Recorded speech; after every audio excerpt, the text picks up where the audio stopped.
I'm Sovereign Man analyst and writer Joe Jarvis. Like this video, join the discussion in the comments, and please subscribe and hit that little notifications bell so that you'll be notified anytime new content comes out.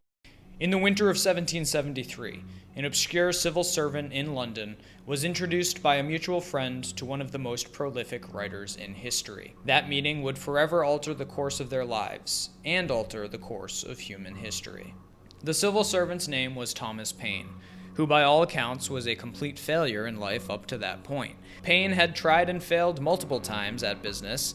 He even managed to drive his father-in-law's business into the ground. He was in debt up to his eyeballs and had to sell all of his worldly possessions just to barely avoid being sent to debtor's prison. And he was even fired not once but twice as a tax collector for the British Crown. That's a pretty epic level of incompetence. The man that Thomas Paine met in 1773 was none other than Benjamin Franklin, who was living in London at the time representing colonial interests. Franklin recognized Paine's intellect and untapped potential, and he recommended that Paine head to the American colonies to start a new life. Penniless and recently divorced, the 37-year-old Paine had nothing to lose, and he arrived in Philadelphia on November 30th, 1774. The first hostilities of the American Revolution broke out less than 5 months later at the battles of Lexington and Concord in present-day Massachusetts. And Paine became so inspired by the colonists' independence movement that he quickly wrote a short 47-page pamphlet entitled Common Sense that made a clear argument for revolution. Even by today's standards, Common Sense is still hilarious.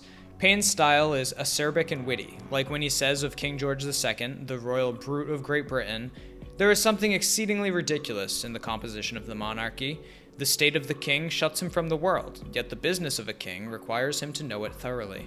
Paine reserved special venom for the king's status of being above the law, to decree any law he likes, to interpret the law in any way he sees fit, and to never be held accountable to his own laws. Conversely, wrote Paine, in America, the law is king.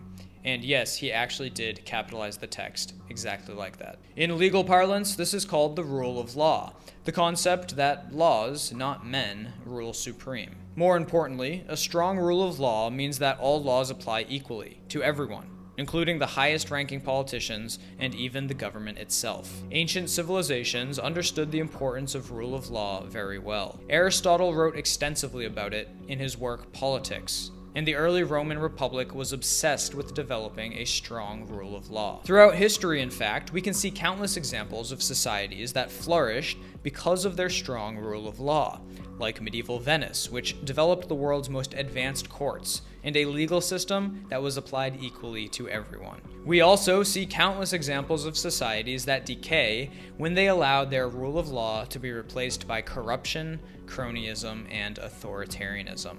We're witnessing this in the United States right now in front of our very eyes. Last year's COVID lockdowns were an obvious example. State and local governments violated their own laws, not to mention the US Constitution, in preventing people from leaving their homes and living their lives. There were even counties who told non-resident property owners to leave town immediately. In other words, because of a virus, your private property rights were terminated. But COVID insanity only scratches the surface. Recently, for instance, the Centers for Disease Control and Prevention unilaterally extended a moratorium on rental evictions in the United States. This order essentially means that the vast majority of tenants in America can stop paying their rent, and there will be no consequences whatsoever. Your landlord cannot evict you. It's notable that in order to qualify for the CDC's eviction protection, you must have earned less than $99,000 in 2020 or $198,000 as a married couple. Right off the bat, that already covers most people. But wait, there's more. Because the order also says that if you expect to earn less than $99,000 in 2021, then you also qualify. So basically, they have created an incentive for someone to quit their job, stay home, stop paying rent, and be protected from eviction by the CDC. Hang on, isn't the CDC supposed to focus on, disease control and prevention? Why do these people have any authority to regulate the entire US housing market? That's one of the most remarkable things about this too. The CDC is, frankly, a rather small agency within the US federal government. Its parent agency is the Department of Health and Human Services, which itself falls under the authority of the president. So note that this order didn't come from the President or the Department of Health and Human Services. The order, which regulates the entire US housing market, came from a small sub-agency that has absolutely nothing to do with housing. It would be as if the US Patent Office decided to ban the sale of firearms in America. Honestly, that's how ridiculous this is. But the most astonishing part is that it's 100% illegal. Even the President of the United States acknowledged that the order is unconstitutional. The Supreme Court already ruled that the CDC exceeded its statutory authority by issuing a nationwide eviction moratorium. And yet, the CDC issued the order anyhow, demonstrating exactly zero regard for the rule of law. Not to be outdone by the CDC, however, the Securities and Exchange Commission decreed recently that public companies in the United States, i.e. those traded on stock exchanges, could be required to have diversity requirements for their boards of directors. This decree takes the power away from the shareholders, i.e. the actual owners of the company, and forces them to choose their company's elected leaders based on someone else's criteria. Again, zero regard for the rule of law. The SEC is telling people what they can and cannot do with their own private property, which itself violates the core principles of any civilized society. This is Banana Republic stuff. Except that in banana republics, the dictators are at least smart enough to pretend that whatever they're doing is constitutional. But not in this case.